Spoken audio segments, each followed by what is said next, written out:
Okay, it being the appointed time, I'll call to order this meeting of New Bern Historic Preservation Commission. Can we have roll call? Yes, certainly. Jim Morrison. Here. Gregory Rush. Here. Candace Sullivan. Present. James Bisbee. Here. Tim Thompson. Here. Richard Parsons. Here. Mark Bartner is absent.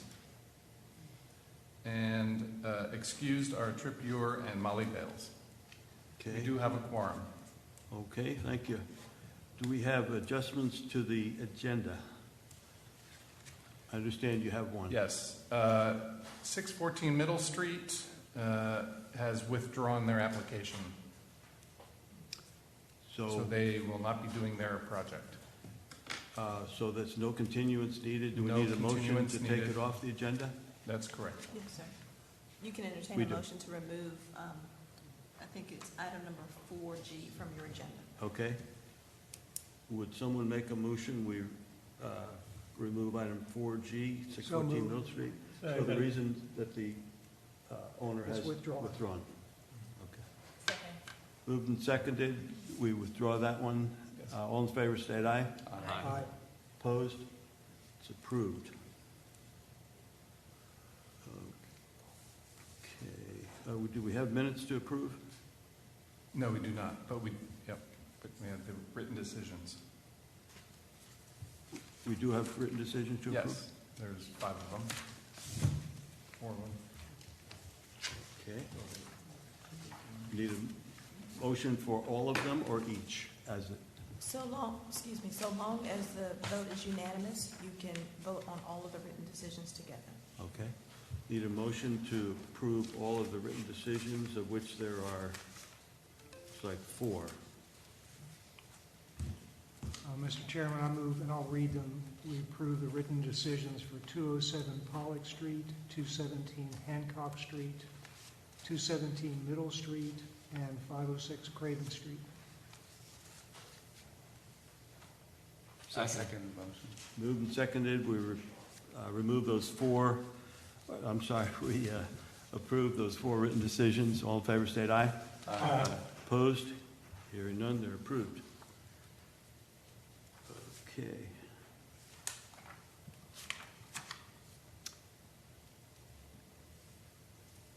A few words about our meeting. The Historic Preservation Commission is a public commission appointed by the City of New Bern's Board of Aldermen. It's responsible for preserving and safeguarding New Bern's locally designated historic districts, downtown and Riverside, based on U.S. Department of Interior standards, state statutes, city ordinances, and New Bern's historic guidelines. 2 of the major tasks of HPC are approving applications for a certificate of appropriateness and preventing demolition of historic structures by neglect. We hold quasi-judicial hearings, of which this is one, on an application for a certificate of appropriateness. The Commission hears sworn testimony and evidence provided by the applicant, by parties who receive notice of the hearing, and by others who can justify that they have relevant evidence and directly affected by the application. The Commission cannot consider comments based on personal likes or dislikes, hearsay, or personal opinion that cannot be directly related to specific historic guidelines. Likewise, commissioners shall receive from stating personal opinions, personal likes and dislikes, or hearsay during the hearing. Commission's decision is based solely on the application and the testimony and evidence presented at the hearing and directly related to historic guidelines. Can we swear in the presenters? Yes. You're going to... Anyone who is going to be speaking tonight, come up and be sworn in. And remember, you do this swearing. Oh, yes. Thank you. Okay. Could you raise your right hand?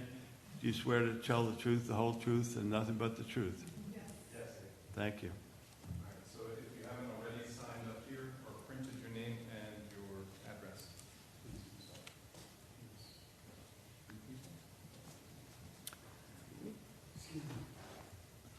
I actually signed up for Oh, okay. You want to do that for him? Are you going to speak? Yes. Raise your right hand. You swear to tell the whole truth and nothing but the truth? Thank you. Okay, before we get into the applications, I want to review the process that we're going to follow. The HPC administrator will provide an overview of the application. The applicant or the representative will have a chance to present that application if they choose. Proponents and opponents who receive notice of the hearing can present evidence. Rebuttal is allowed by the applicant and by proponents and proponents who receive notice. Others who can justify that they have relevant information and will be directly affected can present evidence. The HPC administrator will present the staff findings and recommendation. The applicant or the representative has an opportunity to make final comments on the application. The commissioners discuss the evidence and may ask for clarifications from the applicant or presenters. The chairman will call for a motion to approve or deny the application with stated findings of fact. The motion is discussed, and I will call for a motion or a vote on the motion. Okay, we're ready for first one. First application is 715 East Front Street. And so I'll go over the application. So this is the actual application form, 715 East Front Street. The owners are George and Debbie Aiken. And they have all the required information attached. And I don't know why that one's not signed. We have a signed one. This must have been because the new, you sent me some new drawings, and you didn't have the signed application there. But we do have one. All right, so then these are his drawings. And this is a rendering on the first page showing what the house would look like. And sorry about all the blinking there. I'm trying to get the rest of this text on here too. So the project is described, some of the things that are required on the form on the front are described here, and I highlighted the things that directly relate to some of the requirements.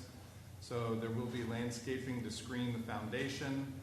The driveway will be 10 foot wide. The foundation is broken into visually pleasing and interesting components by using a combination of decorative variation and louvers to break up the masonry.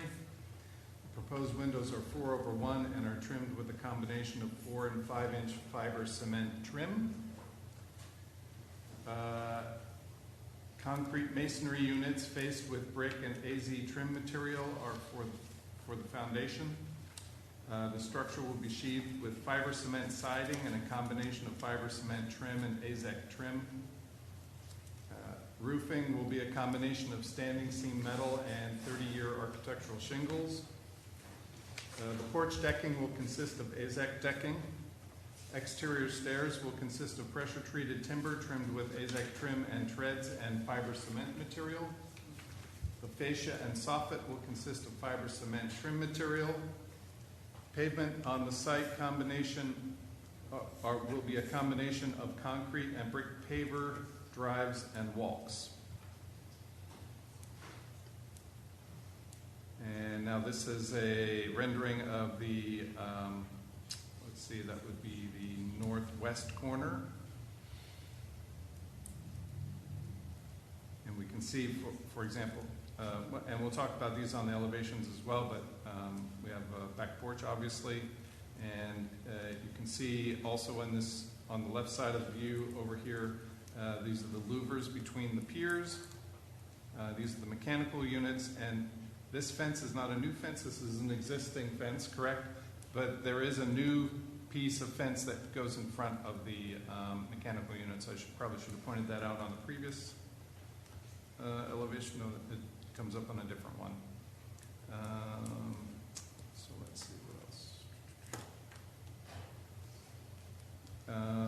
We do have on this rendering, at least, I don't remember seeing it in the elevations. We have a horizontal window here that will have to be changed unless it's on the elevations. So here are the elevations. The front elevation is on the left, and the rear elevation is on the right. we can see in this particular case, maybe this upper left window is a horizontal window, but all the rest are vertical. We have our bay window here, all the louvers that I mentioned earlier. Then underneath the porch, it's a different screen effect here. I'm guessing these are wood. This is a wood screen underneath the front porch. Is that correct? It would be for some low maintenance. Yeah. If you can come up to Okay. the microphone. Yeah, so you can come up to the microphone, but yes, he said yes, or some kind of low maintenance material. So on the back, yes, we do have that rectangular window here. So that rectangular window would have to change to either square or vertical. No problem. And let's go down. And the back porch has that same screening underneath the back porch as well. Right. Yeah. Then on the, let's see, the street is on the right, so this is the left side or the south side. No, it's not. It would be No, the the street is on the left. That's it'd be the correct. west side, Yeah. going towards River Station, Yes, facing the blue house. right. So this is the north side. And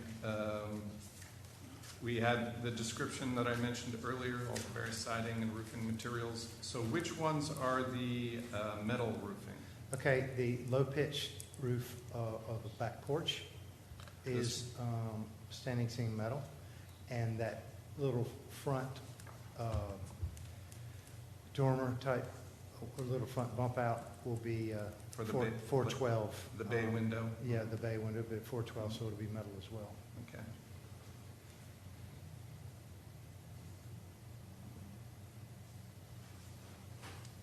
All right, and then this would be then the south side.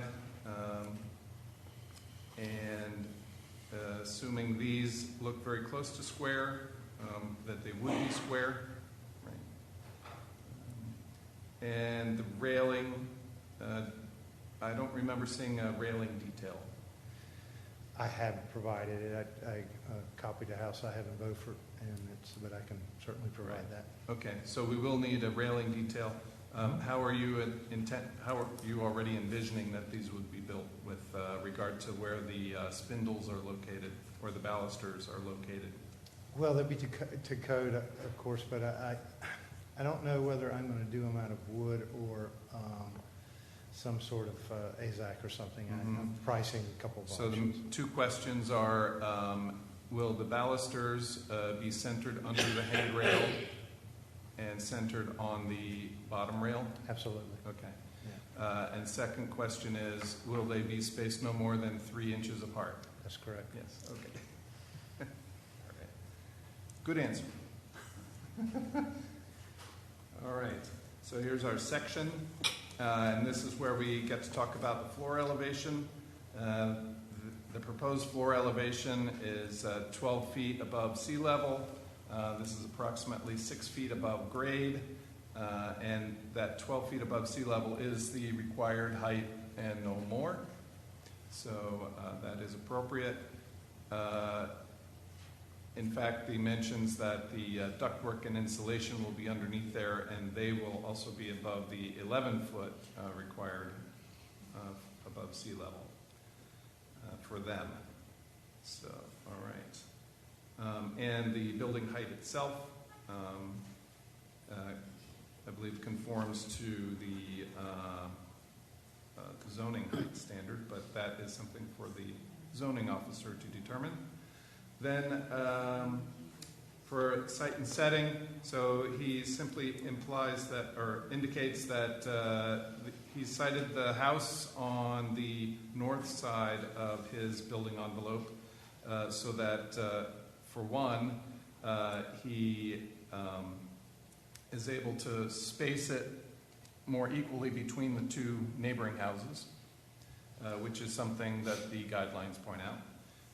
And secondly, he's also using the setback that is within a range of some of the farthest ones and closest ones to the sidewalk. So that's he's got an appropriate front yard setback. Then he also is showing here the setbacks for the accessory building in the back, and they all exceed the minimum required for that. And also the separation to the primary building. And also the other reason that the house is along the northern side is so that he can have his driveway to fit between the house and the property line, so he can get to the garage. All right. This is the foundation plan. And now this is new since the design review. He's provided a landscape plan and landscape renderings. So that's even a first for us.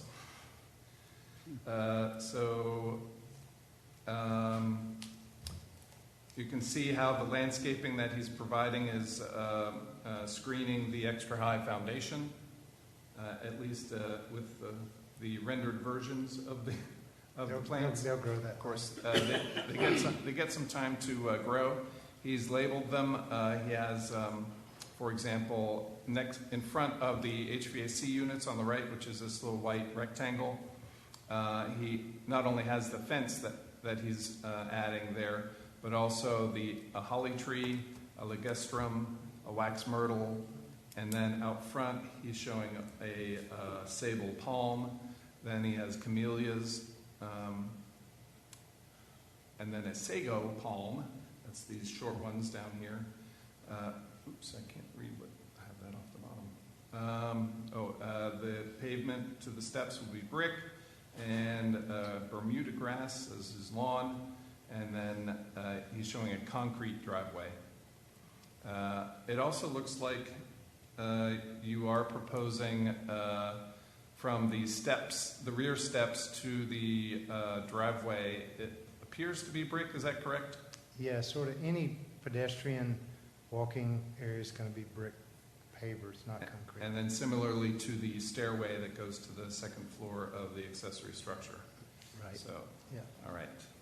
And so, if we have any questions we can ask later. So this is a rendering of the accessory structure. It's a garage with upstairs is a recreation room.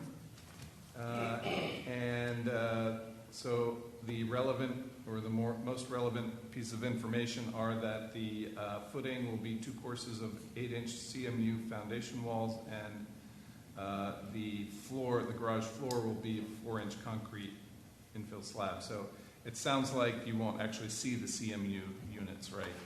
No, they're underground. Okay. And then the structure itself will be sheathed with the fiber cement siding and a combination of fiber cement trim and AZEK trim materials similar to the main house, correct?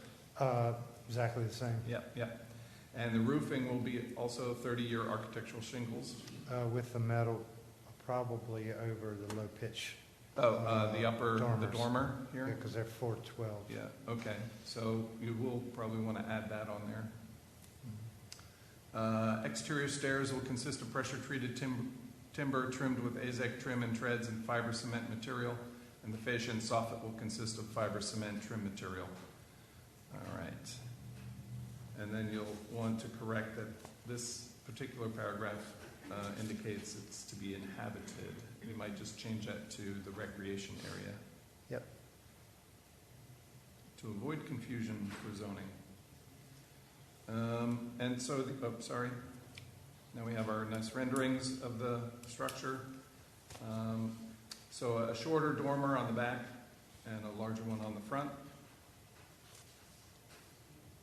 And we just heard all the materials, the doors and the windows. What material are they? The windows in the first story or in the garage, I'm actually going to reuse those casement windows from the CMU structure that's there, because they're modern windows and they're good windows. Okay. And the second story or those dormers are going to be the Anderson A-series windows, just like the main house. And what material are those? I believe they have this Fibrex material that is, it's not a clad window, it's a solid window. I like them because they're low maintenance and they're a lot stronger than a clad window, and the maintenance is a lot less. Okay. And the muntins in each of the sashes, are those the 3D, so-called 3D muntins? They would be, yeah. It's because you're going to use double pane, so Yeah. there'll be one on the outside, one on the inside, and then one in between. Right, Okay. right. That's what the Series A, I believe, is. Okay, good. And the same with the doors. We'll have that double pane window doors as well with the Mhm. 3D grills on those.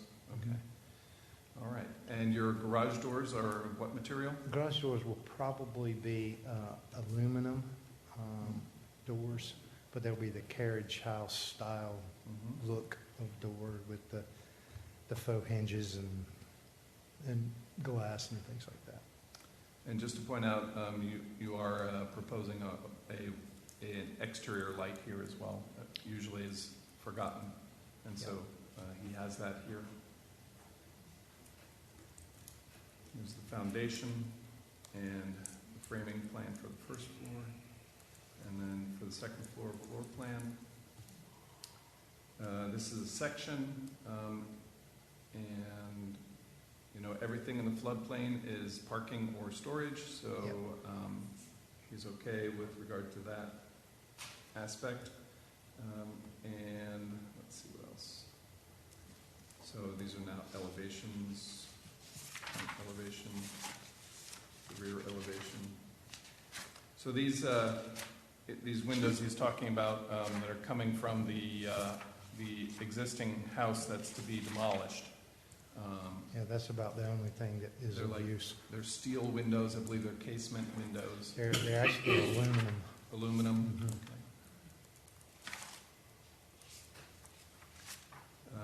And then he has the mechanical unit attached to the side of the house.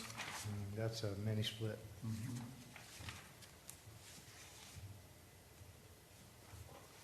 And there you get an idea of the style of the, oops, I don't know how that works. The style of the lighting. Sort of carriage type of lighting. Okay, and so then we have our zoning and inspections report, 715 East Front Street. The zoning administrator has indicated that it meets the requirements of the land use ordinance and a zoning permit will be required. And the chief building inspector, of course, a building permit is required, and a floodplain development permit is also required.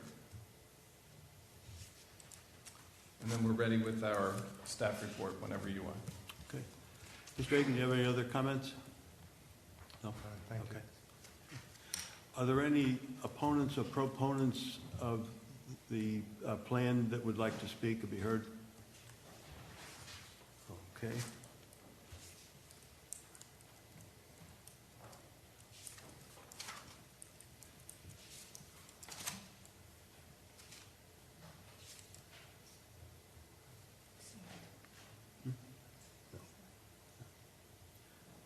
We're ready for you, Matt.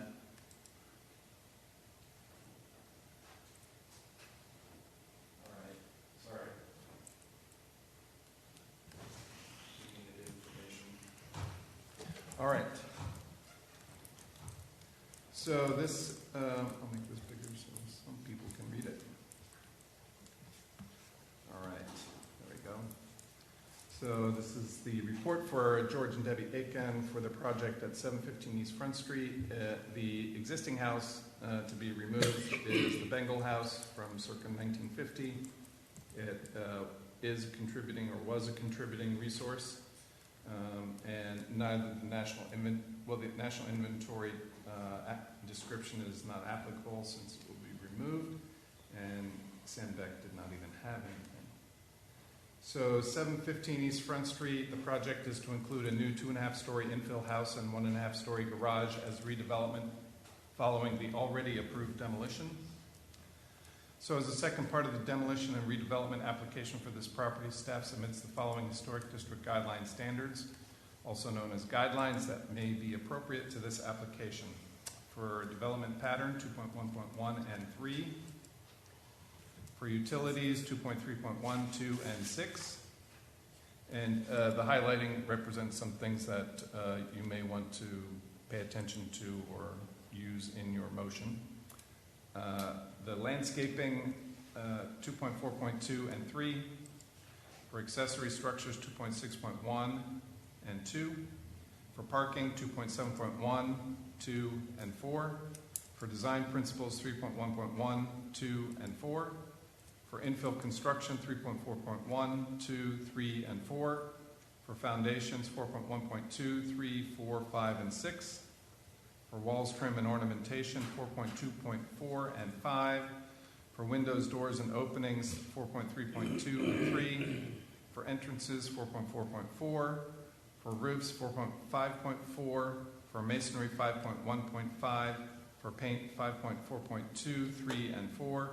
For contemporary materials, 5.5.1, 2, 3, 4, 5, and 6.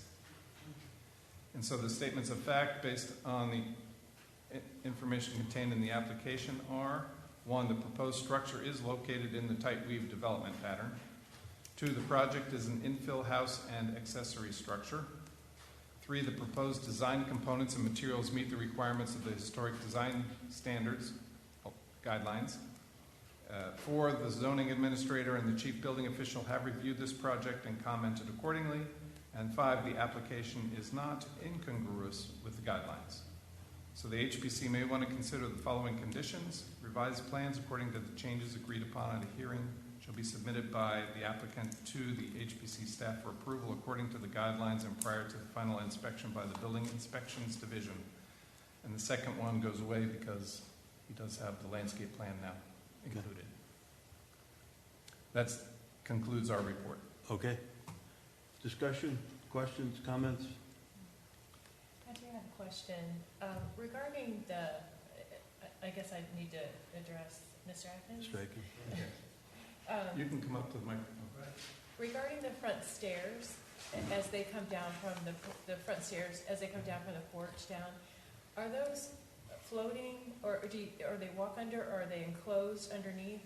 You know, they're shown sort of as a gap between that, and I'm either going to cover that with landscaping, or I may just extend the, I like the vertical screening, and when there's open behind it, I'll probably just do something like that if y'all require me to. I'd be glad to do something like that. It's more conducive to what's, up and down the street. Okay.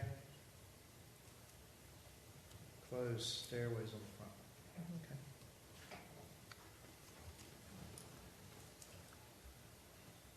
I'll do that. That's it. Yes. Okay. Anybody else? Well, it's the concrete units, masonry units that are faced with brick, is that full-size brick? Not Yes, not they're actually cheaper than the cut brick. Okay. So, looking at the COA evaluation worksheet that we have on page 1-15 of the guidelines, the application that we're looking at is very well structured. I commend you on that because you've hit all the points that we usually look at. Siting, setting, development pattern, placement of primary structures. It's very obvious that you did some homework on that. Primary structure, accessory structure in the back. You provided us with a basic landscaping plan. The fences, garden walls, and so forth are certainly compatible with the guidelines. Design attributes, mass, scale, proportion. Fits in with kind of the standard rule of look to the left, look to the right, look across the street. So that fits in. Fenestration, windows, doors, so forth. Very compatible with the neighborhood. Walls, foundations, so forth. Everything looks compliant with the design as far as the guidelines are concerned. Since this is new construction, contemporary materials are allowed. The materials proposed fit in with the guidelines. There were no buts there. Okay. Other than a few details that Matt pointed out, that Are Would we be nice to talking about have. 2 horizontal windows? Are there 2 different? There are just 2, right? There were 2, one is, one is in the master bathroom, and the other one is in the master closet, and I can change those to square, no problem. Okay. Okay. Yeah, and just check them all. I mean, all the ones that are close. Any other items you'll want to bring up? Would entertain a motion that we approve the items that we discussed to be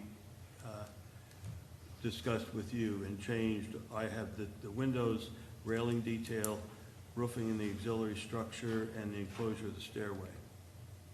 Are there others?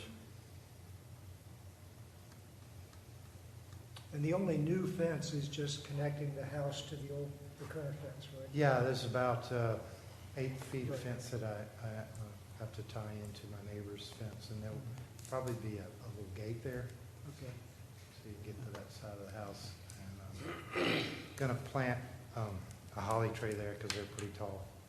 And I'm gonna mix those up with the smaller ligustrums and wax myrtles. Okay. Would entertain a motion? Okay, Mr. Chairman, I move we find the application for a certificate of appropriateness for 715 East Front Street to be not incongruous with New Bern's Code of Ordinance, section 15411 to 15429, and New Bern's Historic District guidelines, based on the following specific guidelines and findings of fact. Development pattern is 2.1.1 and 2.1.3. Utilities, 2.3.1, 2, and 6. Landscaping, 2.4.2 and 3. Accessory structures, 2.6.1 and 2. Parking, 2.7.1, 2, and 4. Design principles, 3.1.1, 2, and 4. Infill construction, 3.4.1, 2, 3, and 4. Foundations, 4.1.2, 3, 4, 5, and 6. Walls, trim, and ornamentation, 4.2.4 and 5. Windows, doors, and openings, 4.3.2 and 3. Entrances, 4.4.4. Roofs, 4.5.4. Masonry, 5.1.5. Paint, 5.4.2, 3, and 4. And contemporary materials, 5.5.1, 2, 3, 4, 5, and 6. Findings of fact, the proposed structure is located in the tight weave development pattern. The project is an infill house and accessory structure. Number 3, the proposed design components and materials meet the requirements of the Historic District Design Standards. The zoning administrator and the chief building official have reviewed the project and commented accordingly, and the application is not incongruous with the guidelines. We will expect you to provide updated plans with the changes noted tonight that the chairman referenced. Do you need to go over them again? Did you get all those that you need? I did. Okay. I did. Mr. Morrison, if we could just incorporate those things into the motion, that'd be fantastic. So I have, excuse me, I'll back up. Me? Will provide light fixture plans to the administrator. Okay. That's just the exterior. Exterior lighting. Exterior lighting. Yeah. The 2 windows on the face that are currently horizontal would be switched to non-horizontal, square or vertical. The windows will all have shadow bars or 3-dimensional mullions. Balustrades will be spaced evenly between top and bottom rails and spaced about 3 inches apart. And I believe that's it. Is that correct? There was this Stairs for Enclosed Stair- front stairs. Enclosing the front stairs. With And did lattice. you say the roofing and the auxiliary structure? you know, the details of the metal roofing. Yeah. It's in the plan, Okay. right? Well, I didn't think it was. It doesn't say which roofs, that's the thing. Right. So he'll You just can have- only get that from the rendering, but I'll put it on the elevations. Yeah, it makes Okay, sense. so we'll add, and specific detail on the roof Yes. materials. Okay. for each roof surface. And the stairway, you got, And I'm not clear on that. Did he answer that they're going to be enclosed, or? I understand that I have to put the louvers on the front stairs to enclose them, so you can't see So through to to enclose them. include stair louvers, to enclose the stairwell, Yeah. an enclosed stairwell on the Front front stair. AVC. No problem. very good. Second. Moved and seconded, we approve the COA with all of those conditions. All in favor, state aye. Aye. Any opposed? Hearing none, COA is approved. Motion Question, to, do we need to reference the demolition, because that was is this No. a combined COA? Oh, no, we actually did issue already the COA for both the demolition and a previous plan. It was like a conceptual plan. Okay. And now this is It was approved basically based on the replacing conceptual plan. plan. Yeah. Yeah. okay. Okay. So, we still motion need a to motion issue the COA. Yes. So moved. Second. Moved and seconded, we issue the COA. All in favor, state aye. Aye. Opposed? Hearing none, issue the COA. All right. Now you're done. Okay, thank you. Okay. We're ready for the next one? Yes. The next one is 401 Avenue C. The owners are Joseph and Delary Nolan, and their project is a screened patio attached to their garage/shed. They always call it a shed, right? So that was their application. It's signed and dated, and here we have just some helpful information. The aerial view with the site highlighted in blue, and we'll see here in a second it's enlarged down here. This is the shed in the solid white, and their proposed addition is in the dashed line there.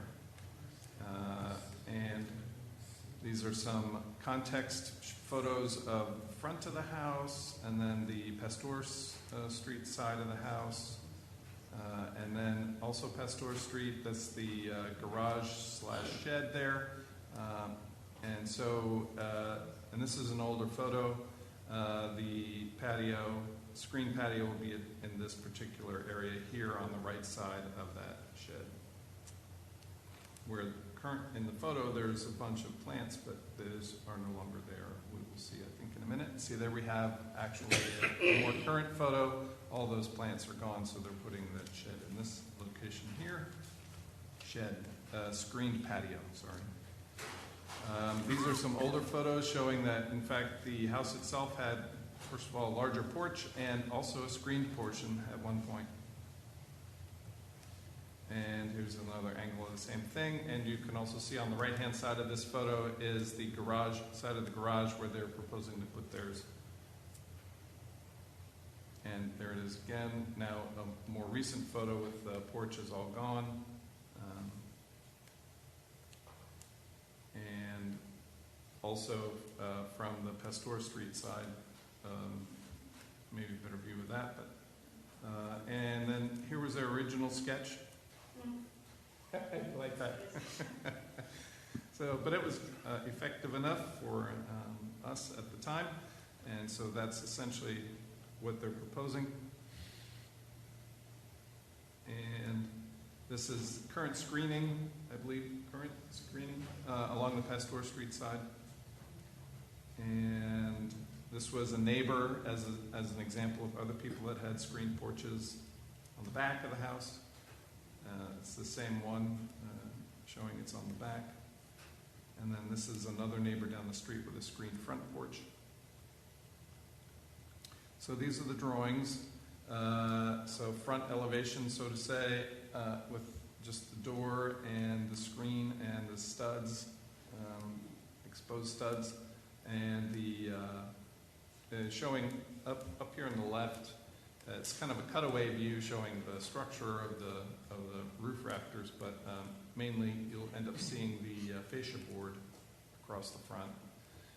And then the roof is very flat, proposed to be very flat, or shown in this drawing to be very flat. That might change when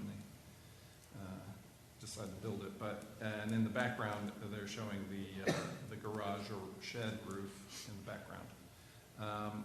The shed is shown here. This is the most unique way I've seen of anyone dimensioning the location of a building. Is 3 feet from the property line on this side, 37 feet from the property on that side, and 23 feet from the front of this to the house. So all of that conforms to the required zoning, or the zoning requirements for placement. And here's a side view.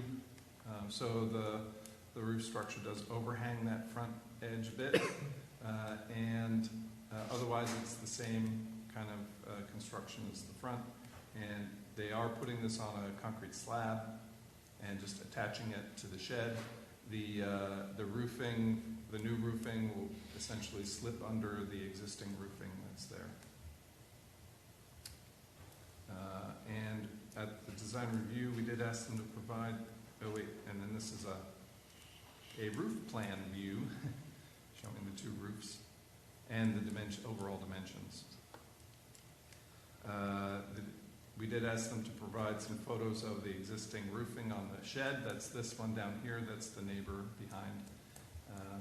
And so we have some ideas to what the existing is like, and that's pretty much what is expected. Not quite, but pretty much what's expected anyway. And then they are showing this to show the color that they're proposing. This is their existing, this is their house, so they want to just make it match the same color as the house. And they're also proposing to paint the roof of the shed and garage at the same time, but not actually relevant. So the CNI form for this is that the zoning administrator has indicated that it meets the requirements of the land use ordinance and the zoning permit will be required.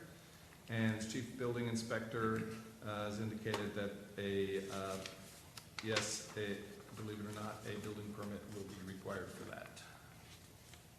It's the structure. So then we're ready with our report. Okay.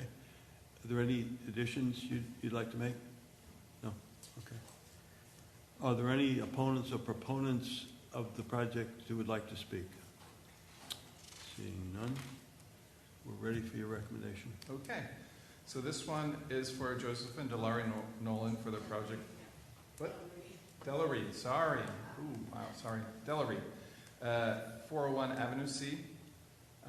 The house is the R.L. Banks house from circa 1913, and we have a little description of the house there. And then we note that the garage and shed is not mentioned in the National Register inventory, so the National Register considers it as non-contributing. And Sandbeck does not discuss hardly any buildings in Riverside, so not this one either. And so 401 Avenue C, the project is to include a new screen patio in the Tertiary AVC. Staff submits the following historic district principles and design standards that may be appropriate to this application.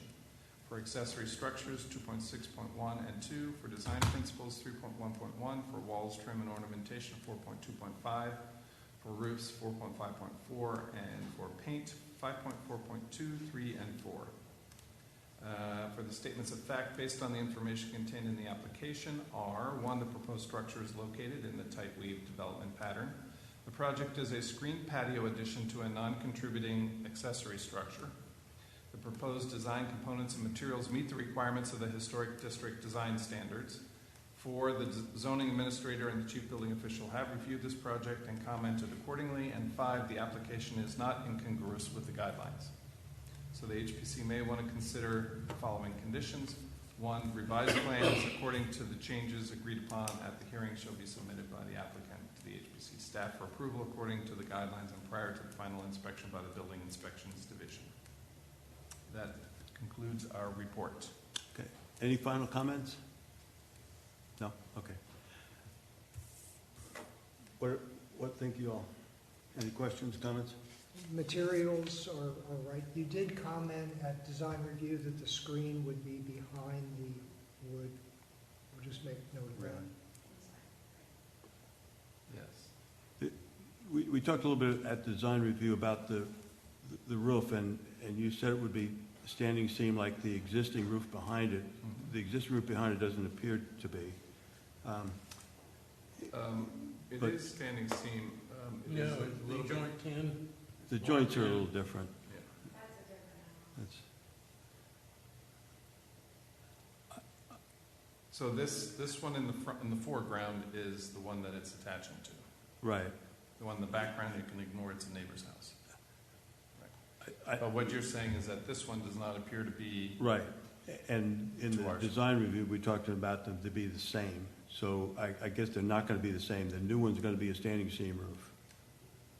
I guess I don't understand the question. Okay. The, so if you look at this photograph carefully, Right. you'll see that there's some places where there's two ridges, then there's a single, then there's two, then there's a single, and then there's two. That's because where there's two, it's actually, between the two ridges is one piece of metal, correct? yeah, that's right. And then the single one is just a ridge or a rib down the middle. So that's not exactly the same way as what we require for our metal roofs. So our metal roofs end up looking with single, they end up being single double lock, double lock seams that are no more or no less than 26 inches apart. And so they end up looking just like the one on the house in the background. Let's put it that way. So,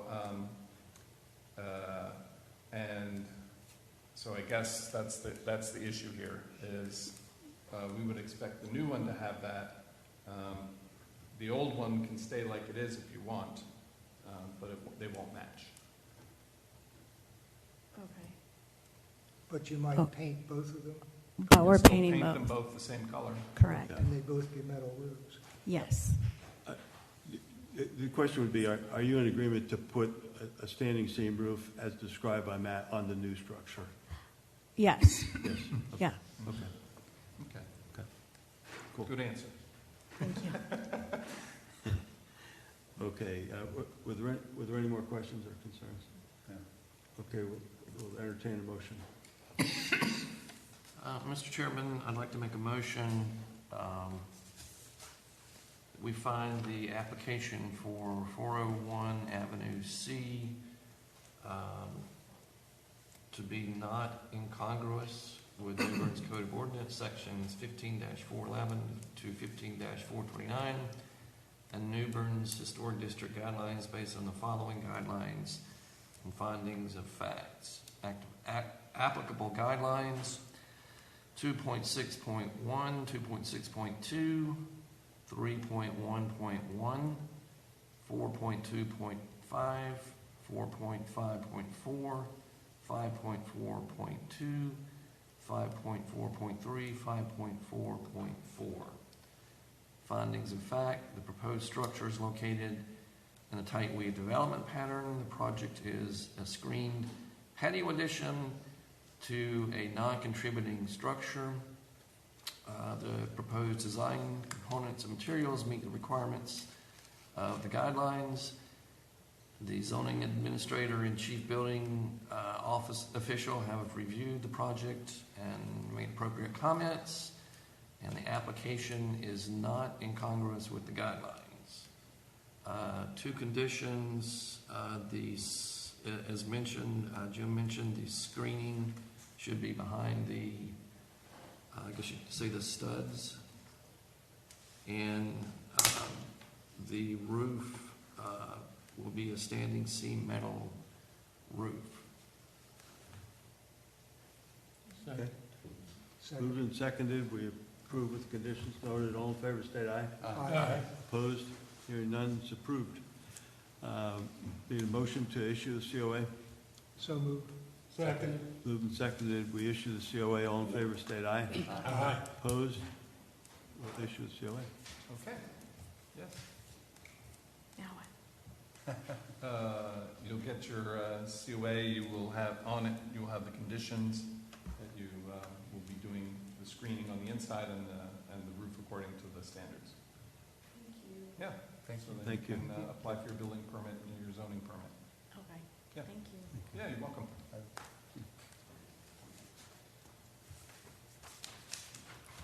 707 East Front. Alrighty. 707 East Front Street, the owner is Tom James and is accompanied by or represented by Sarah APPROPRIATENESS. And they have, on this one, they actually do have the description in the boxes here with all the other relevant information as well.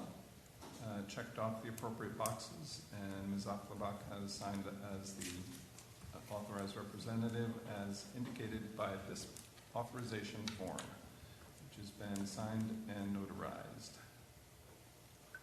So we have, this is the front of the house on East Front Street. And I'm going to go a lot smaller. So I'm going to start with the site plan that I've cut out of the plans for now to get us started. So let's start at the front of the house. They're proposing to plant a crepe myrtle on the left. There will be a new trellis over the existing deck and some new screening that we'll see in a minute with louvers. And then they are proposing to build a 6-foot-high privacy fence from the corner of their house where the porch, the deck starts and the corner of the house ends, out like at a 45-degree angle to meet at the end of the existing masonry pier and picket fence. And then that fence will continue along the property line back to the point at which it meets the plane of the front of the shed that's back there. And there's already a small fence there, or a short piece of 6-foot-high fence there. We'll see that in a minute. And that's indicated with this note here on the left, 6-foot-high painted privacy fence, a new crepe myrtle, and then we'll keep going to back here. We'll kind of go around the site. The existing picket fence behind that will stay. They're going to add some 3 trees back here, red maple and weeping willow, another red maple on the right, new flower bed along the right side, another tree, a crepe myrtle, and then across the plane of the front of the shed at the back, they'll be adding a new 4-foot-high aluminum fence from the shed over to the northern boundary and fence that's over the existing fence that's over there.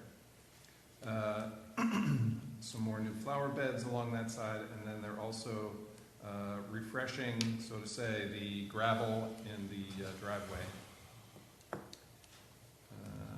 And they're adding a new wood gate across the driveway, starting at the end of the existing 6-foot-high wood fence. There's a photo of this coming up, and that pretty much summarizes the project. See some more details here. All right, so that's our orientation of the project. A lot of different things. So the photographs show, starting upper left, this is the front of the house, and a new tree, a new crepe myrtle, I believe it is going in this front yard. On the right side, I don't remember if there was one there. Then this is our driveway, and this is the end of the wooden fence, and there will be the gate that will, and pieces of fence, and then the gate, a piece of fence on each side, and the gate across. And we'll see a drawing of that. That's what the fence looks like when you look at it straight on. And this is from, if you go through that, continue up the driveway, and look back at the street. This is the driveway there and the back side of the house on that side. And then if we go to the total other side of the house, it's all disorienting here. So looking from the street, The owner's project is on this right side. Their house is on the right, and they're proposing to put a fence along this brick wall here, which belongs to the neighbor. They'll be removing this 45-degree picket fence. And they'll be starting that fence on the next photograph. This is that end of the house and the beginning of the deck corner. And so where this bush is, apparently will be removed, or so it seems, so that the fence can go from that corner to this end of the brick wall and start there on the right-hand side or on their property. And then that fence, like I said, going back to the previous one, goes back along this brick wall through where this bush is here and goes all the way back to, this is now on the right, this is the front face of that shed, and this is that 6-foot-high privacy fence I said was already there, and so that will be coming along and meeting up with that. So that's that 6-foot-high, new 6-foot-high privacy fence. All right. Then, on the back, this is the current driveway will be refreshed with some new gravel. And then on the right side of the back of the house is the deck. And the deck will have a new trellis over it. And you can see that the deck actually has these 1, 2, 3, 4 posts here. And they will be adding louvers in the space between. It looks like they were used before. I'm going to make this bigger because that's way too small to understand. There you go. There's already some like bamboo panel in here, and then the open space might have been a curtain or something in there. I don't know. So there were 3 spaces. I think they're going to fill the first 2 with the privacy louvers. All right. So there's our site plan again. Going to move over, and this is now an elevation of the back, showing that deck and the side or end of the trellis above, and they're also adding a fence on the deck for a gate. A gate, actually. So then the fence for the driveway is this. It's basically a 6-foot-high privacy fence, and hinged with a 3-foot swing on the left and a 7-foot swing on the right. Then this is a rendering of the aluminum fencing for the backyard. And then the gravel will have metal edging, as is required. Gravel must have edging and particulates with a few different materials allowed as edging. And then here, finally, now we see the louvers that we're talking about. Oh, I see. So you're removing the 4 posts, or at least 3 of them, and adding 2 new posts to hold up the trellis, and then span between those with these louvers, right? Okay. I was wondering about what happened. What about that little space there? Okay. So, and I think that's it. Right? Yes, so that's it for the drawings. And so the Z&I form has the zoning administrator says that it meets the requirements of the land use ordinance, and a zoning permit will be required. And the building inspector says that it will require a building permit, I guess, for the deck and the trellis. And then we're ready with our report. Okay. Sarah, this is yours. Do you have any comments? No? Okay. Are there any opponents or proponents of the project that would like to speak? Seeing none, we're ready for your recommendations. All right. So this is a project for Tom James and Sarah Offlerbach, and the project address is 707 East Front Street. This is actually the former St. Cyprian's Rectory and was moved to the site, which was built in the 1800 to 1900, various revisions, and then moved in 1991 to this particular site. It is considered to be a contributing resource, and the National Registry inventory from 2003 says it was moved from 606 Johnson Street in 1991 and describes the building to include 2 stories, L plan, 2 bays wide, tall bay window right of the entrance porch, and 2-story rear addition and gabled roofs. So the Sandbeck description was written in 1988, so it was written when it was at its former location, so there's nothing relevant to this application because we're talking about the deck and the yard for the most part. So 707 East Front Street is to include a new trellis on the existing deck, louvered screens on the existing screen structure, so that's not exactly correct. On a modified existing screen structure, a new gate across the driveway, and new fencing along the southern boundary, all in the secondary AVC, and re-adding gravel to the driveway in the tertiary AVC. Staff submits the following historic district principles and design standards that may be appropriate to this application: for landscaping, 2.4.3, for fences and garden walls, 2.5.1 and 3, for accessory structures, 2.6.1 and 3, parking, 2.7.1, 2, and 4, for modifications, 3.2.1 and 2, for metals, 5.3.4, and for paint, 5.4.2, 3, and 4. Statements of fact based on the information contained in the application are: 1, the proposed structure is located in the tightweave development pattern. The project is modifications to a rear deck, fencing, and driveway material. 3, the proposed design components and materials meet the requirements of the Historic District Design Standards.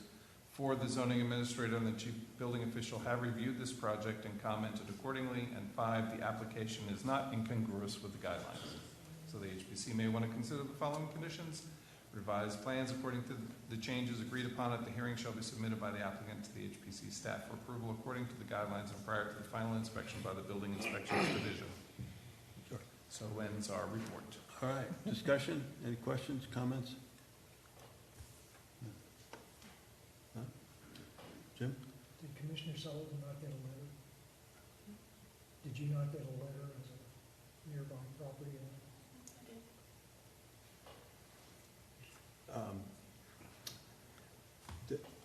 I'm sorry, I didn't hear the response. Does that automatically mean she should be excluded? She got a, Does not Candace got a automatic. letter. It does not automatically mean that. If Ms. Sullivan has not had any ex parte communications with the applicant, or has not formed an opinion about the application prior to the admission of evidence, she can participate in your deliberations as well. Okay. Okay. She's okay, okay. So just to ask Ms. Sullivan, have you had any ex parte communications with the applicant? No, I have no problem. Okay. And you've not formed an opinion about the application prior to the presentation of evidence tonight? Is there any concern in your mind about whether you can fairly make a decision on this application based on the evidence presented to the board? Her answer was no. Okay. Okay. Okay, I heard no questions or comments, then I'd entertain a motion we approve. Just a question specifically, the louvers do not move. Your picture shows movable, but they're Yeah, fixed. no, they right? don't move, they're Okay. fixed, yes. Okay, Mr. Chairman, I move we file the application for excuse me, a certificate of appropriateness for address is 707? 707 East Front Street, to be not incongruous with New Bern's Code of Ordinance, section 15411 to 15429, and New Bern's Historic District guidelines, based on the following specific guidelines and findings of fact.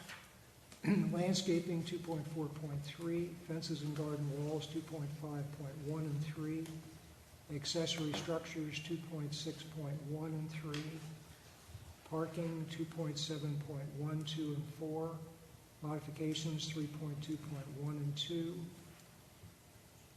metals, 5.3.4, paint, 5.4.2, 3, and 4, and findings of fact: the proposed structure is located in the tight weave development pattern. The proposed modification is to a rear deck, fencing, and driveway material. The proposed design, components, and materials meet the requirements of the Historic District Design Standards, and the zoning administrator and the chief building inspector official have reviewed this project and commented accordingly. The application is not incongruous with the guidelines. Don't believe there were any clarifications. Second. Moved and seconded, we approve the COA as presented. All in favor, state aye. Aye. Opposed? Hearing none, it's approved. Motion to issue the COA. So Second. moved. I'll assume there's a move and a second in there. All in favor, state aye. Aye. Opposed? Hearing none, we'll issue the COA. All right. Okay, our next one is 403 East Front Street, Sudan Shriners Temple.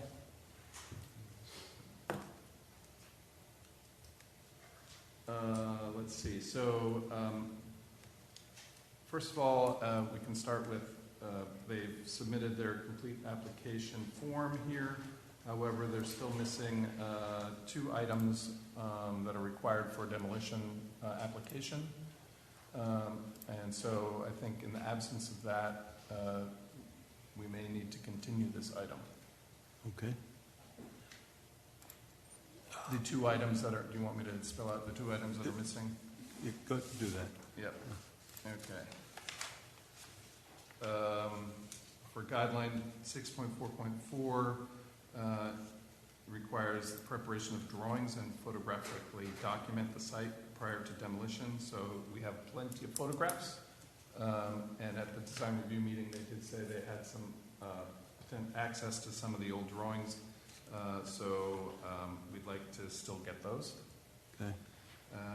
And then for guideline 6.4.5, the requirement is to notify preservation organizations and allow for the salvage of design components, architectural features, and building materials. So for that, we require at least just a copy of the communication that was sent to them. We haven't received that either.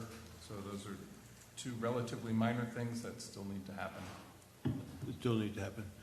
So I think the appropriate thing would be for us to continue this until the May meeting. Is that your thought? That would be appropriate, assuming you would be able to produce or send or submit to us the drawings. And if when you answer, please come to the microphone. And wait, you also were not sworn in, correct? Because I think you came in later. Yeah, so you'll need to swear him in. Raise your right hand, please. You swear to tell the whole truth and nothing but the truth? I do. And then Thank you. print your name and address, please. All right. The only question is the preservation groups, do you have a select list of who we need to contact? We don't, but there are, we can suggest a few. Yeah, mostly so I hit, because you're only looking for the letter to be sent, not a response. That's the only reason I wasn't sure if that was in for tonight. We Okay. can expect a third party to. Good enough. All right.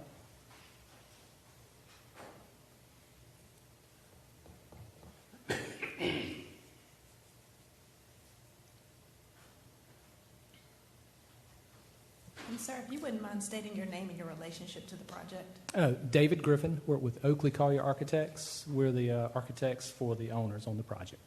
Thank you. Okay. Yeah. So based on that, I'm going to ask for a motion to continue. Wait, so he was going to answer the question Oh, about you're going to drawings? answer the question? That was really is the preservation groups I needed to contact. Okay. Because if you got a specific group, I need to make sure I get a Oh, yeah. letter to each one of them, is what I was after. Yeah. Okay. Thanks, Okay. sir. Mr. Chairman, I move we continue the hearing for 403 East Front Street to the next HPC meeting, which will be May 15th at 5:30 p.m. in this building. Second. Moved and seconded, The purpose is to allow the applicant to submit a complete application. To complete the application. And Mr. Shelley, can we also see if the SHPO intends to actually visit the site? Yes, I've been in contact with them. They have not indicated that they will or won't. Okay, So, we'd just like to know. but I can press them again, yes. So we got a motion. Yep. Yeah, okay, I have a motion, do I have a second? Second. Moved and seconded, we continue the application process until May 15th at the proper time and place, et cetera. All in favor, state aye. Aye. Opposed? Hearing none. It's continued. Before we move on to the next one, there are a couple of other items to discuss concerning the project. One, we had a brief discussion in the design review about the potential to have a public hearing as opposed to a public meeting, and I'll distinguish what the differences are in a minute. For this particular project, given the nature of the project, large structure, perhaps important in the history of the community, giving more people the opportunity to hear about it and to come and provide input to the process. The key difference between a public hearing and a public meeting such as we have tonight is that it would be broadly advertised in the media. I understand it's already been in the paper, but there are more media contacts that would be made by Mr. Shelley. And it's important to notice, though, that the standard for making comments at that meeting is the same as at this meeting. That is, the individuals who come and speak have to have demonstrated that they have a material impact by the completion or the demolition of the building. So that's a decision, that's an option that we have as a board. And what I'd like to do is take a minute and just discuss that and decide if there's an interest in making it a public hearing. It would be the same as the meeting that we would have in May. It would be on May 15th. The only difference would be the advertisement of the meeting and for potentially the number of commenters we would have. And our attorney would like to comment a little bit on that, the Sure, pros and cons. Mr. Chair, members of the commission, as you contemplate whether to call for a public hearing at your next meeting, there are a couple of thoughts that you might want to bear in mind. One is the issue of notice. This is not a legislative hearing, so there's not a statutory process to follow about how to notice, who to notice, for how long. So if you're inclined to conduct a public hearing, you're going to need to give staff direction about how you intend to notice this public hearing. The other thing that you want to bear in mind is the issue of standing. So as you know, this is a quasi-judicial proceeding. It's a quasi-judicial hearing. And anyone who wants to present evidence must demonstrate that they have standing or that they have some type of special damage unique to them than other people in the world to be able to present evidence to you. And any evidence they offer must be substantial, material, and competent. One concern with conducting a public hearing is that members of the public may come and they may not have standing and may be confused as to why they have been invited to come to a public meeting to offer their public input but don't have the ability to offer evidence. So that's one thing that you want to bear in mind. And as members of the public come to the hearing, when each speaker comes up, you all will have to, as the trier of fact, decide whether the speaker has standing. As things are generally, there's a presumption in your rules of procedure that if you've received a letter and you own property within 100 feet, there's a presumption that you have standing. With a public hearing, that presumption may or may not apply because we're notifying the masses. So you all are going to have to make those decisions live on TV. And then assuming the person does have standing, you then have to make decisions about whether the person has competent, substantial, material evidence to provide. And members of the public may have opinions, but that does not satisfy the legal standard that you all have to apply in these proceedings. So there are lots of opportunities for members of the public to misunderstand this process. And then you all are going to be tasked with each individual speaker having to make these findings, essentially, based on the information that they provide. Another thing that you want to bear in mind is if a speaker comes to present information and you're trying to determine if they have, assuming they have standing, substantial, material, competent evidence to provide, after hearing their recitation of their evidence, you may decide, that evidence shouldn't be in the record. It's very hard to unring a bell. So at that point, you have to make sure that we're protecting the record, to make sure that we're protecting the due process of rights of the applicant and all those involved, to make sure that your findings and your decision on the application is only based on competent evidence in the record, not any other information that might be provided by members of the public that otherwise would be inadmissible. So that's a lot of legal words to say there are a lot of ways for mistakes to be made from a legal standpoint, and you want to be very, very careful that you're not falling into circumstances where the record gets confusing, members of the public are confused, and we find ourselves in a situation where we may have reversible errors or appealable issues. So with all that being said, there's a lot for you to consider. If your objective is to engage members of the public, you may want to bear in mind whether that expectation meets the standards that you are held to as quasi-judicial fact finders. Okay, thank you. Okay, commissioners, you've heard the discussion. Yeah, initially I had thought it needs the publicity, but I think by postponing it again, we might get more publicity because of that. And then I think the real key is this is not a legislative hearing like the alderman may think to find out what do people think. We really have a very narrow population that can provide evidence as opposed to opinion. And so I'd say we probably met the standard that I would set for having a regular hearing at the next meeting, Okay. in my opinion. Any other opinions?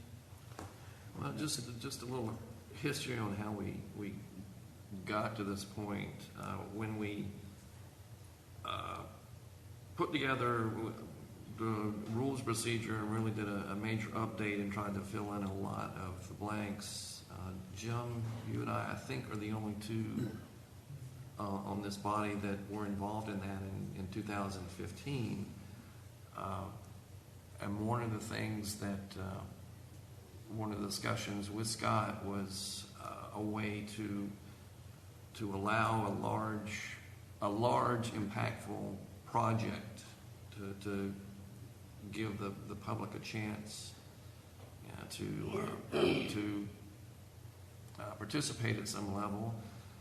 In reality, before 2015, every hearing we did, it was supposed to be quasi-judicial, but in fact, we were having public hearings, and it was kind of anyone who wanted to show up and throw up, to put it bluntly, could.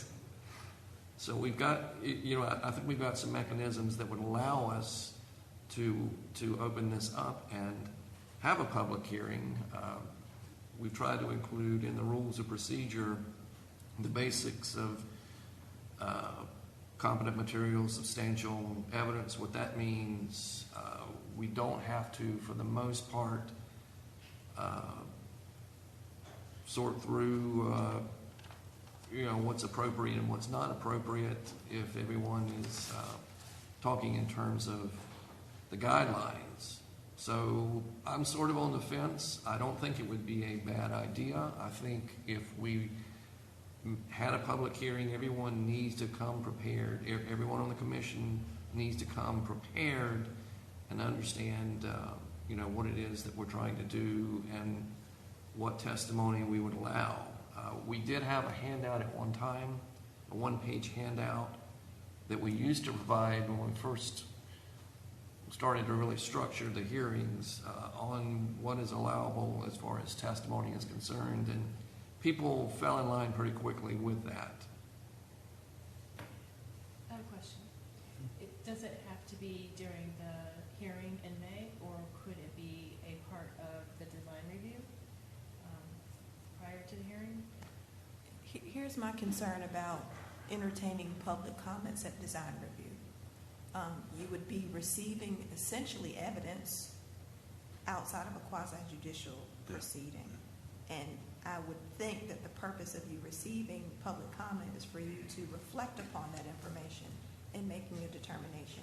And receiving and reflecting on that information outside of an opportunity to have sworn testimony creates lots of issues. And I'm glad, Mr. Thompson, that you brought up the history of the guidelines and the procedures that you all have worked very hard on. And I had an opportunity to speak with Mr. Davis about that.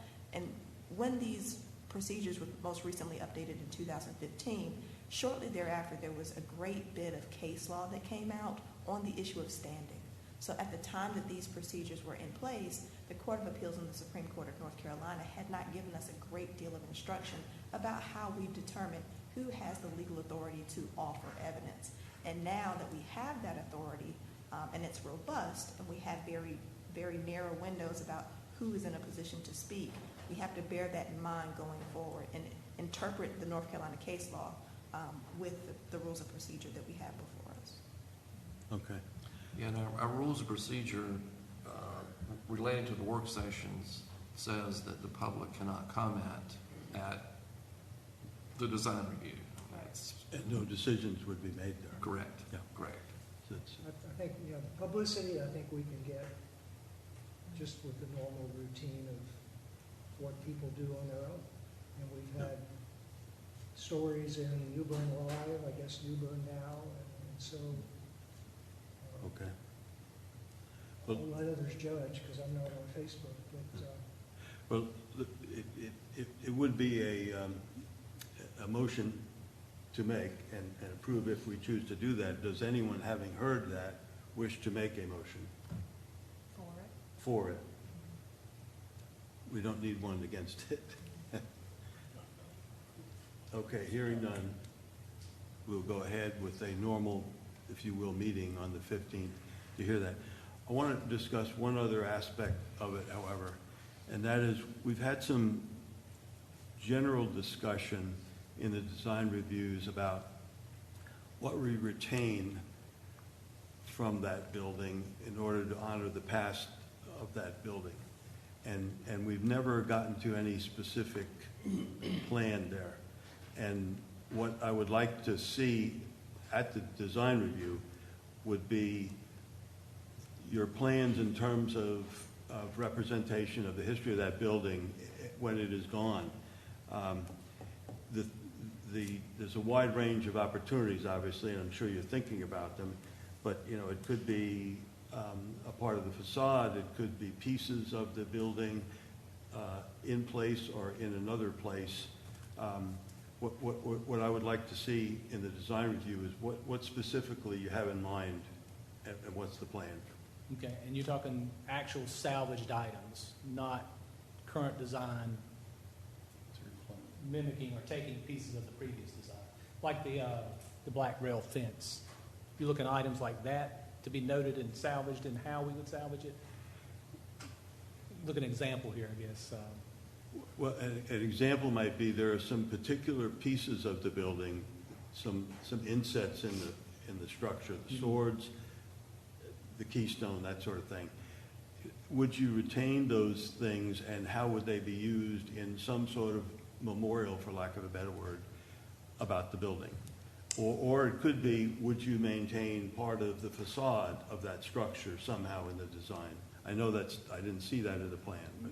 Correct. Like I said, it's a big question and not an easy answer. That's why I'm trying to make sure for the next meeting where we're seeking, I'm going to call it step one, for demo. If I've got to resolve some of those before that gets a little more complicated because though conceptually we're headed down that path, there's a lot of details that have not been resolved yet to that level. So if that's part of the next meeting, then I've got a bigger challenge ahead of me to answer that question, if that makes sense. Would you be in a position to talk those ideas in the next design review? Yes, if it's a discussion about what could be, not an absolute. Does that make sense? Because I don't want to present an absolute at this point on something we may or may not be able to do yet for a future design, I guess. Well, in the case, and I'm going to go back to Trent Court, in that case of that demolition, we required the retention of certain pieces of those buildings. We didn't detail exactly how they would be used, but we did require it. So conceptually, that's the kind of thing some type of piece carried over. What I'm thinking about for you. Yeah.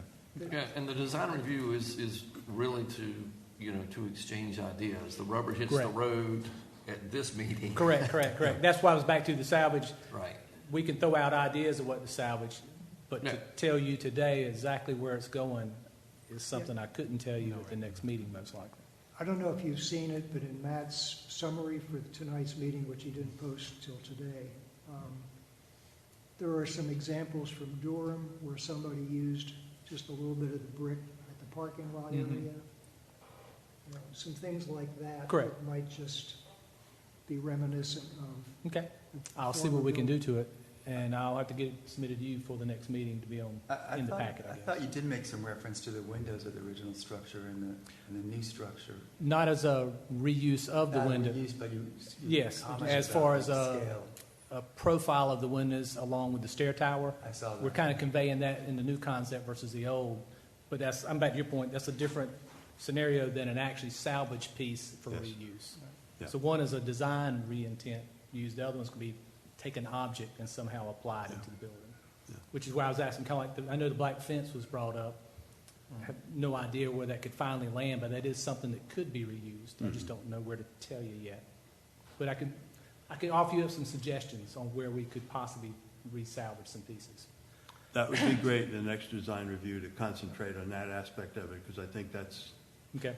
what's hanging loose. And before you disappear, And the missing pieces. yeah, at the design review, you, someone from the board or the commission, suggested that you provide a map of, The overlay. that shows where the existing building is compared to, like, overlay Yeah. dashed lines or whatever, Yeah, as compared to I'll add what, that to the the new plan. construction. Yeah. Okay.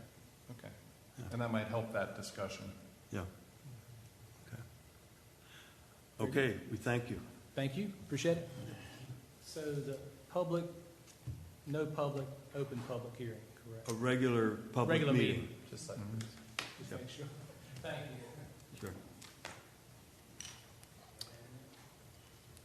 Okay, we're ready for 806 East Front? My computer just decided to go on break. First came out, just everybody showed up and said, Here we go. All right.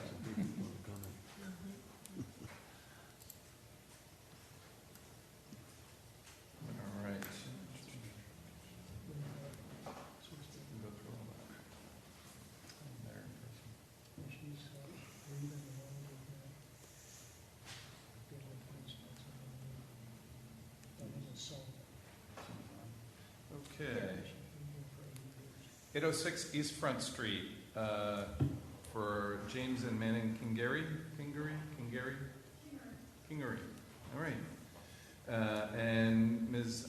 Afflebach is their authorized representative, and again, filled out all the appropriate sections with the appropriate information, and she's signed and dated, and she is herewith the authorized representative, I guess. So this is for a new house at River Station, Lot 6. You can make this a little bit smaller.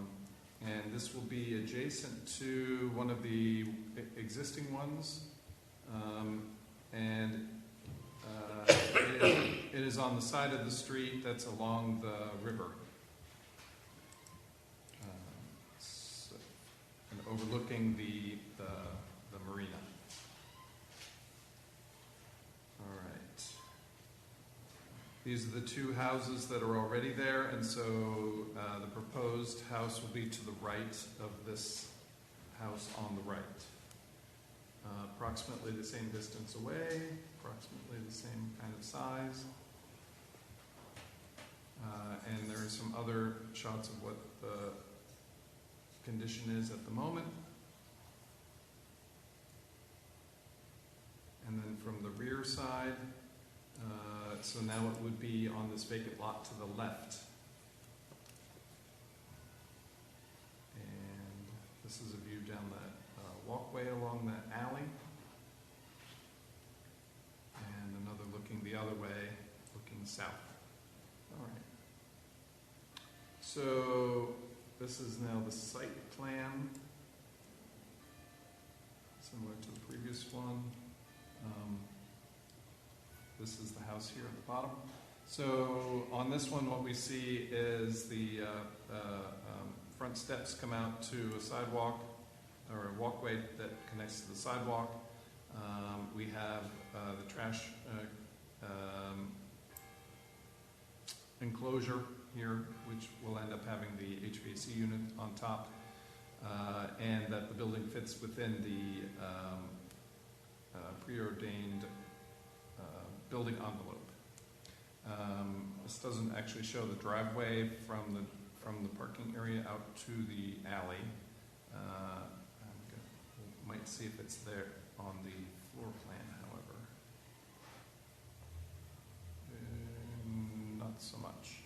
Okay, so going beyond that, at the front door, the stairways have this flared shape, and you enter coming up 10 stairs up to the front porch, which leads to essentially a landing area which has an entry and a closet, but then from there you either go up some steps to the first floor, or you go down steps to the basement below.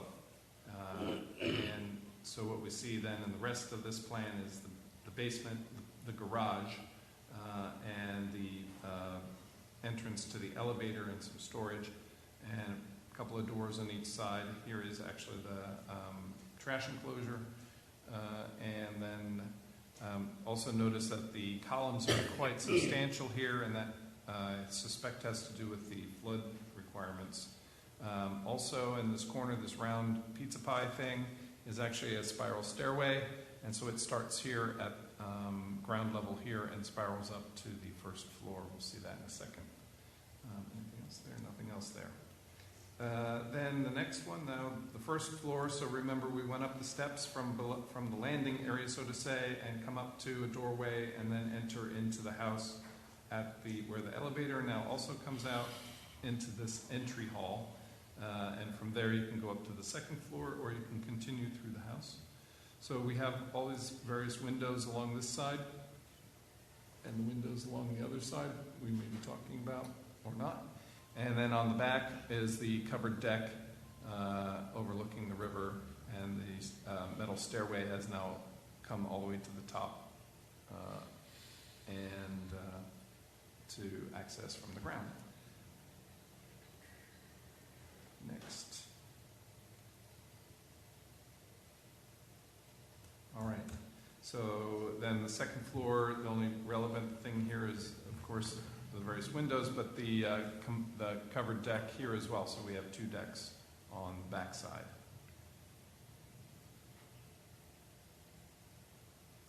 So looking at the front of the house on the left, we have the stairway we were mentioning and the front porch, and then the window here at that landing area.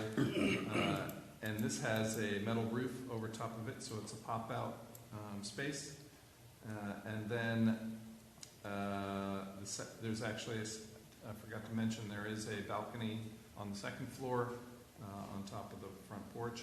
So, and the particulars for this design entails that it includes this kind of decorative panels here for the change in floor heights. So other than that, we have some rectangular windows and these hip roofs here instead of gable roofs. This design has hip roofs, and we have the cement board shingles and the architectural shingles for the roofing. Now on the right is the rear of the house, and the garage doors are tucked underneath. I don't know if you remember, there was actually pretty much a covered patio covered driveway out there. So got our two decks up here, our spiral stairway on the right, the trash enclosure and HVAC on the left, the two little hood roofs over the two side doors are shown here as well. And we also need to verify the floor heights for this. So the very sea level being the very bottom and 11 feet to the first floor landing area, and then another 3'8" for a total of 14 foot 8 inches. I'm sorry. Let me have another. So it's 10 foot 2 inches total to the first floor finished floor height.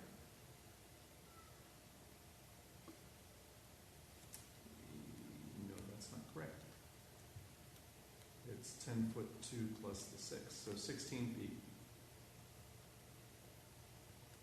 All right, and then that's the same throughout the house to the back as well. All right. So the side elevation, the design has the entrance, the front entrance is on the right here. So these are brick steps, and we have metal railing for that, and then we can see now the elevations of the hood roofs on the side, and the side view of the back decks and balconies on the back. So to note here, this design has managed to find a way to avoid having, say, an 8-foot high foundation wall by bringing the siding all the way down to that first level where the that landing area and the front porch are, and has carried that siding all the way around, even though behind us the garage is actually, the garage ceiling is actually much higher. So that's actually a very good, interesting way to handle that.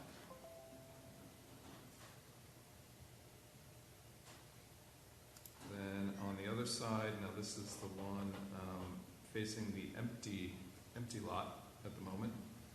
So facing south, and so similar kind of features on this side, and in between the piers we have louvers.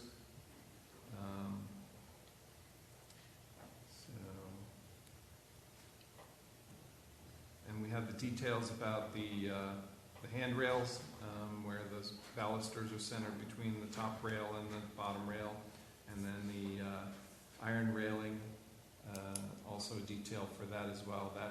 Those are also centered, and there's the note there that they're spaced at a 3-inch maximum. All right, so then we have our zoning and inspections, and you can probably guess what everything is going to say here. So the zoning administrator has said that a zoning permit will be required, and the chief building inspector that a building and floodplain development permits are required. In this case, ensure that coastal A zone requirements are met. And that has to do with a little bit of wave action, which is probably why those columns are so substantial. So other than that, ready for the Sarah, any report. comments? No. Any proponents or opponents of the project present who wish to speak? Seeing none, we're ready for your recommendation. Sure. All right, so this is for James and Manning Kingery. Did I get that right? Kingery. And Sarah Offlerbach at 806 East Front Street. There is no historic property there, so none of that applies. So the project is to include a new 2-story infill house. The staff submits the following historic district principles and design standards that may be appropriate to this application. For development pattern 2.1.1 and 3, for utilities 2.3.1, 2, and 6. For landscaping 2.4.2 and 3, for design principles 3.1.1 and 2 and 4. Infill construction 3.4.1, 2, 3, and 4. For foundations 4.1.2, 3, 4, 5, and 6. For walls, trim, and ornamentation 4.2.4. For windows, doors, and openings 4.3.2 and 3. For entrances 4.4.4. For roofs 4.5.4. For masonry 5.1.5. For metals 5.3.3 and 4. For paint 4.5.4.2, 3, and 4. For contemporary materials, 5.5.1, 2, 3, 5, and 6. For statements of fact, based on the information contained in the application are, 1, the proposed structure is located in the tight weave development pattern. 2, the project is an infill house and, no, it's not an accessory structure, just an infill house. Proposed design components and materials meet the requirements of the historic district standards. 4, the zoning administrator and the chief building official have reviewed this project and commented accordingly. And 5, the application is not incongruous with the guidelines. And the HPC may want to consider the following conditions.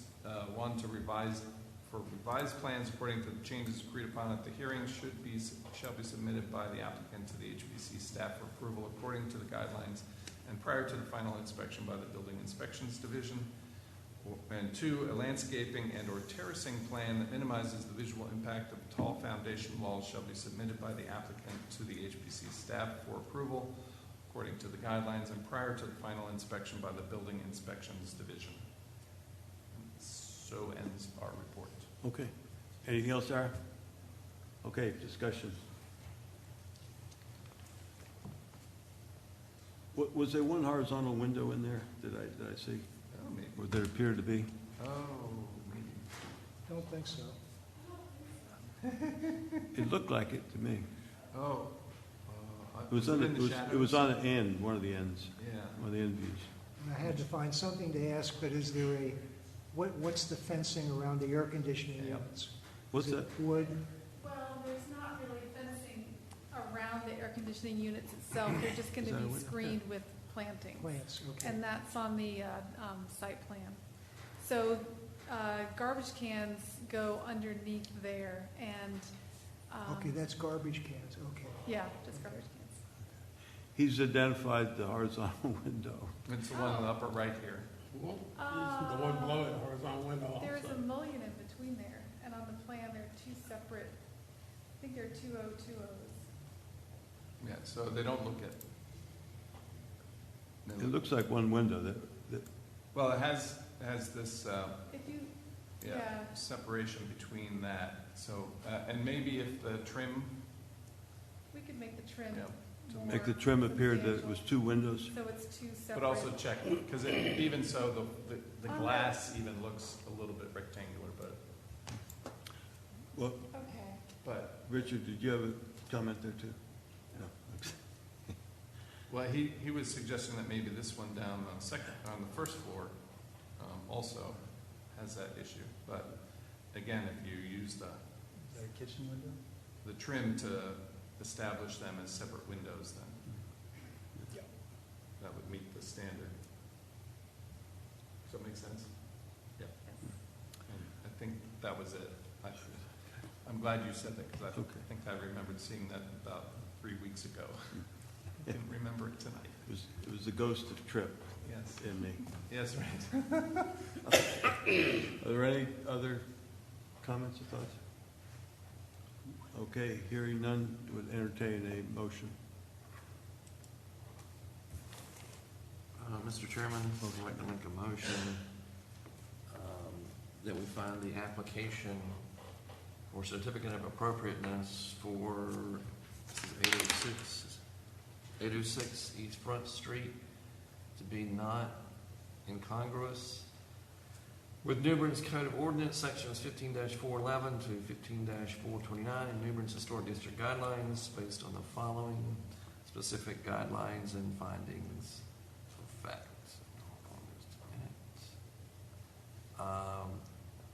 Applicable guidelines, development pattern 2.1.1, 2.1.3, utilities 2.3.1, 2.3.2, 2.3.6, landscaping 2.4.2, 2.4.3, design principles 3.1.1, 3.1.2, 3.1.4, infill construction 3.4.1, 3.4.2, 3.4.3, 3.4.4, foundations 4.1.2, 4.1.3, 4.1.4, 4.1.5, 4.1.6, walls, trim, and ornamentation 4.2.4, windows, doors, and openings, 4.3.2, 4.3.3, entrances, 4.4.4, roofs, 4.5.4, masonry, 5.1.5, metals, 5.3.3, 5.3.4, paint, 5.4.2, 5.4.3, 5.4.4, contemporary materials, 5.5.1, 5.5.2, 5.5.3, 5.5.5, 5.5.6. Findings of fact, the proposed structure is in a tight weave development pattern. The project is an infill house. I don't know if accessory structures really apply to that. No. The proposed design components and materials meet the requirements of the historic design standards. The zoning administrator and chief building official have reviewed the project and made comments, and the application is not incongruous with the guidelines. There was not a landscaping plan with this, so the HPC staff will work with the applicant on that, and I don't believe there were any revisions to the application that was proposed. The window. The windows, The horizontal window will have framing. yes, horizontal window will have framing to appear as separate windows. Yeah. Second. Moved and seconded, we approve the application with conditions noted. All in favor, state aye. Aye. Opposed? Hearing none, it's approved with conditions. Motion to issue the COA. So moved. Second. Moved and seconded to approve, issue the COA. All in favor, state aye. Aye. Opposed? Hearing none, we'll issue the COA. I think that completes the application, right? That's all? Yes, That's all we got. yes, so, yes, because the last one was removed from the agenda. I'm not aware of any old business. Are there any public comments from the fast disappearing public? Apparently not. New business? Hearing none. Anything significant in your report that you'd like to highlight? We do have 3 members whose current terms are expiring. They all could be renewed for a second term. So I just ask that each one of them if they would like to continue, contact your appropriate alderman or mayor.